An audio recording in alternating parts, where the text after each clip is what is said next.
Cette émission vous est présentée par CIH Bank.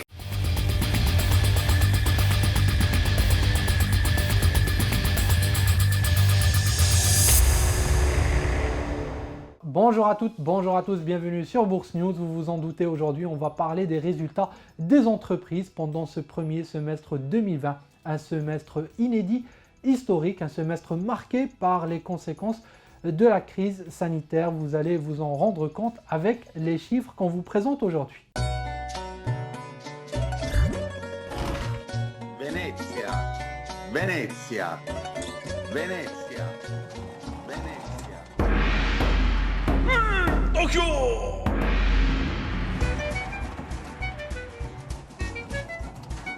كي دايره لا شامبر وبشحال السيمانه نغيزيرفيوها ريزيرفي لا شامبر انا غندبلوك لا دوطاسيون من لابلي سيرفي راه واحد الكوب باغي ريزيرفي دابا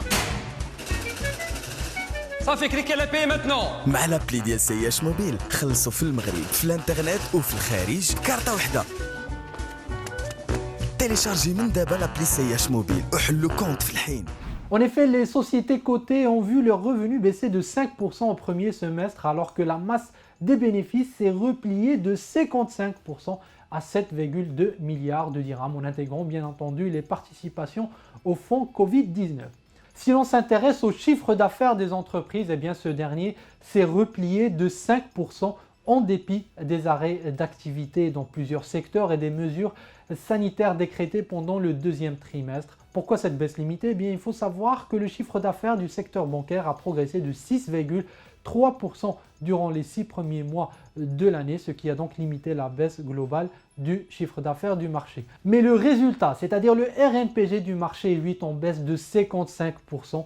Il recouvre, selon les calculs des analystes, une dépréciation de près de 50% des bénéfices des entreprises industrielles, de 58% des entreprises financières et une détérioration de 71% du RNPG des assurances, bien sûr tous impactés par la pandémie et les contributions au fonds Covid.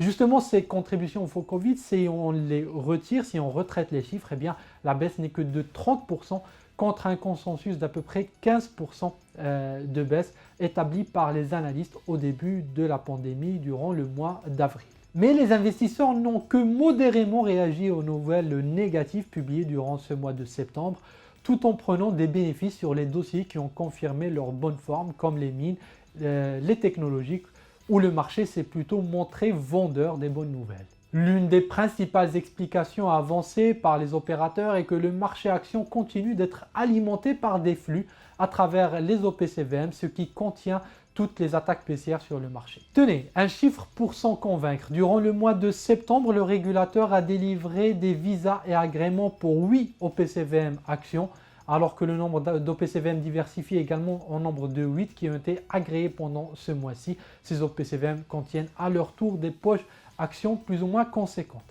Alors il est vrai que certains de ces fonds sont des externalisations et donc des transferts de titres, mais même dans ce cas, le gérant doit opérer des arbitrages qui créent des flux sur le marché action et qui supportent la baisse des cours lorsqu'elle survient. C'est pour ça que, en tout cas selon l'avis de plusieurs professionnels, la baisse est extrêmement limitée durant le mois de septembre, sans compter donc le fait que le marché avait quand même anticipé cette baisse des résultats. Voilà ce qu'on pouvait dire sur les résultats des entreprises pendant ce premier semestre 2020.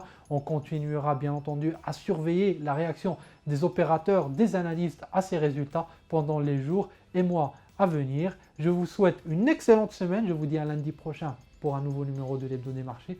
Et d'ici là, ne l'oubliez pas, l'actualité se poursuit sur Bourse News au quotidien.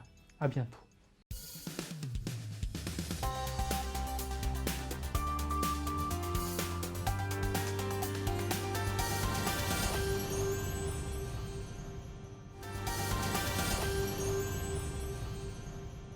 Cette émission vous a été présentée par CIH Bank.